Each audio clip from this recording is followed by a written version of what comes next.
Oi, pessoal! Eu sou a Bruna, sou aluna de doutorado do Programa de Pós-Graduação em Biologia Estrutural e Funcional da Unifesp, e hoje eu vou apresentar o meu projeto de pesquisa que iniciou há pouco tempo. Eu sou orientada pela professora doutora Estela Sasso Serri e desenvolvo meu projeto de pesquisa na Faculdade de Odontologia de Araraquara, na Unesp. O meu projeto é intitulado Efeito serotoninérgico da paroxetina na glândula submandibular de ratos.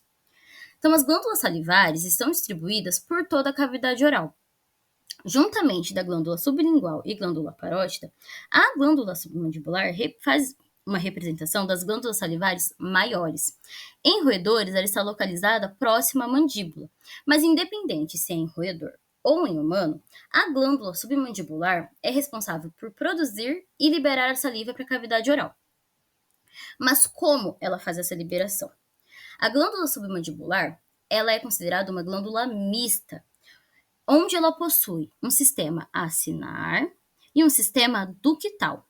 Os ácidos mucosos e os ácidos serosos são envolvidos juntamente com os ductos pelas células mioepiteliais. Os ductos intercalares, representados aqui em azul claro, recebem a saliva primária. E essa saliva primária vai ser transportada até o ducto estriado. No ducto estriado, ela sofre uma modificação e deixa de ser saliva primária e passa a ser saliva final. O ducto excretor, ele já desemboca na superfície da mucosa, onde essa saliva final chega até ele e é liberada na nossa cavidade oral. As células mioepiteliais, que envolvem os ácidos e os ductos, elas possuem prolongamentos que realizam funções contrácteis, ou seja, funções de contração, auxiliando na condução dessa saliva ao longo de todo esse sistema ductal.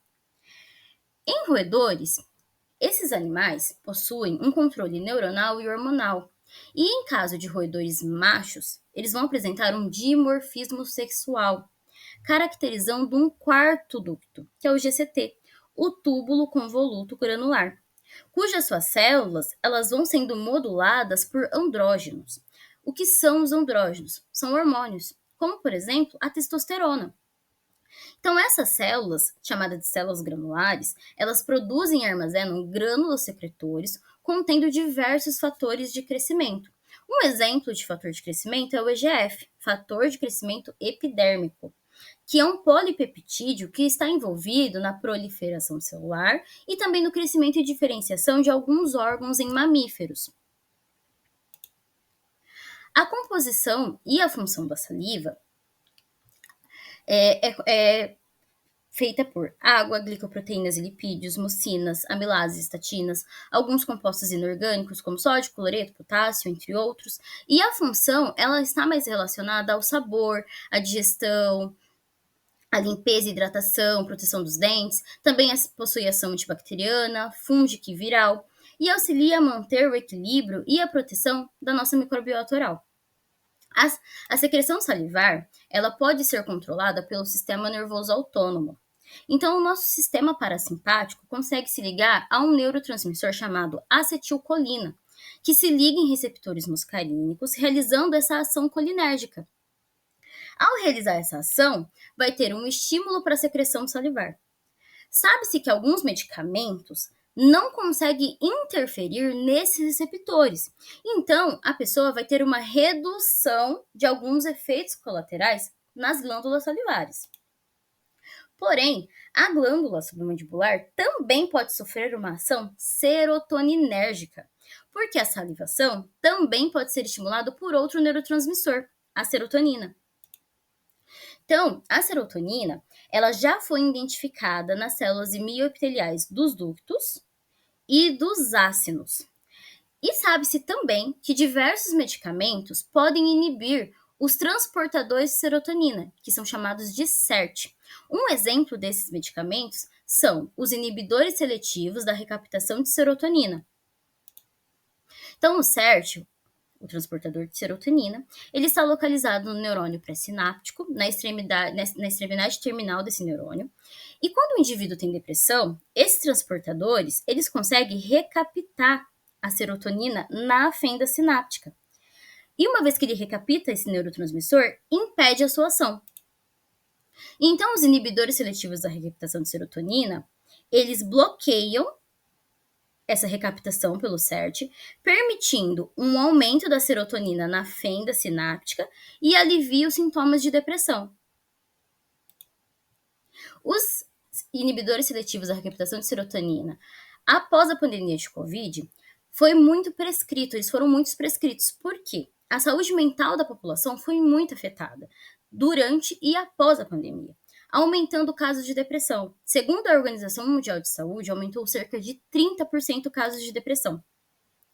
Segundo a Mayo Clinic, esses inibidores seletivos de recaptação de serotonina são os antidepressivos mais prescritos, porque causam menos efeitos colaterais. Um exemplo é o cloridato de paroxetina, ou a paroxetina, que possui eficácia e tolerabilidade. Um outro exemplo é a fluoxetina. Ela possui uma função muito parecida. Mas a paroxetina, ela tem diversas indicações, como, por exemplo, em casos de depressão, em casos de ansiedade e em casos de TOC, o transtorno obsessivo compulsivo.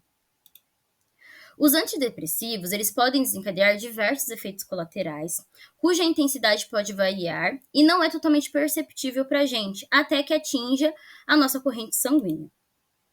Então, a paroxetina, embora com menos intensidade, ela pode sim causar efeitos colaterais. Um exemplo de efeito colateral é a xerostomia. Xerostomia é a sensação de boca seca. Geralmente, idosos são os mais acometidos pela xerostomia, porém as causas dessa sensação de boca seca podem estar relacionadas à doença, como síndrome de Sjögren, que é uma doença autoimune. Também pode estar relacionada a tratamentos de câncer, como por exemplo em casos de radioterapia da região de cabeça e pescoço. E claro, pode estar relacionada aos efeitos colaterais de medicamentos, como por exemplo os antidepressivos, a paroxetina é um exemplo. A xerostomia, ela pode ser agravada durante o uso da paroxetina, contribuindo para a desidratação das nossas glândulas salivares. Então, o risco de xerostomia, ele é associado normalmente a medicamentos anticolinérgicos. Porém, a paroxetina tem efeito serotoninérgico também.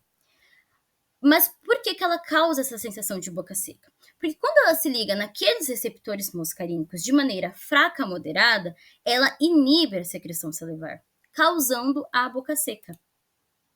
Mas por que estudar o efeito da paroxetina nas glândulas salivares?